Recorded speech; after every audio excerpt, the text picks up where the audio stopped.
அடுத்த கருவம்பாக்கத்தில் ஸ்ரீ தரம்சந்த் ஜெயின் பள்ளியில் 10ஆம் ஆண்டு விழா. புதுச்சேரி முதல்வர் சிறப்பு விருந்தினராக கலந்து கொண்டு மாணவ மாணவிகளுக்கு பரிசுகளை வழங்கி சிறப்புரையாற்றினார். விழுப்புரம் மாவட்டம் திண்டிவனம் அடுத்த கருவம்பாக்கத்தில் உள்ள ஸ்ரீ தரம்சந்த் ஜெயின் பள்ளியில் 10ஆம் ஆண்டு விழா நடைபெற்றது.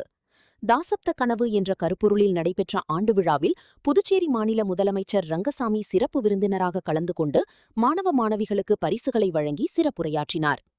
மேலும் இதில் கல்பாக்கத்தில் உள்ள இந்திரா காந்தி அணு ஆராய்ச்சி மையத்தின் உதவி இயக்குநராக இருக்கும் டேனியல் செல்லப்பா கலந்து கொண்டு மாணவர்களிடையே சிறப்புரையாற்றினார். தரம் கல்விக் குழும நிர்வாகிகளான பள்ளியின் தாளாளர் பப்லசா, செயலாளர் ஜின்ராஜ், பொருளாளர் நவீன்குமார் ஆகியோர் தலைமையில் நடைபெற்ற இவ்விழாவை ஸ்ரீ தரம்சந்த் ஜெயின் பள்ளியின் முதல்வர் சாந்தி பாலச்சந்தர் மற்றும் தரம் கல்விக் குழுமத்தின் மற்றொரு கிளையான ஆக்ருதி பள்ளியின் தலைமை ஆசிரியர் ஹேமாலதா ஆகியோர் இந்நிகழ்ச்சியை சிறப்பாக ஒருங்கிணைத்தனர். 10ஆம் ஆண்டு நிறைவு விழா என்பதால் பள்ளியில் பணியாற்றி வரும் ஆசிரியர்கள் மற்றும் ஊழியர்கள் அனைவரும் கௌரவிக்கப்பட்டனர். மேலும் சிவதாண்டவம், தசாவதாரம், தமிழரின் பண்பாட்டை பறைசாற்றும் கலைகளான பரதநாட்டியம், மயிலாட்டம், கரகாட்டம், பறையாட்டம், நாடகம் என பல்வேறு கலை நிகழ்ச்சிகள் அரங்கேறின. இந்நிகழ்ச்சி சிறப்பாக அமைந்தமைக்கு உறுதுணையாக இருந்த ஆசிரியர்கள், பெற்றோர்கள் மற்றும் மாணவர்களுக்கு பள்ளியின் சார்பாக பள்ளி நிர்வாக இயக்குநர் அனுராக் நன்றி கூறினார்.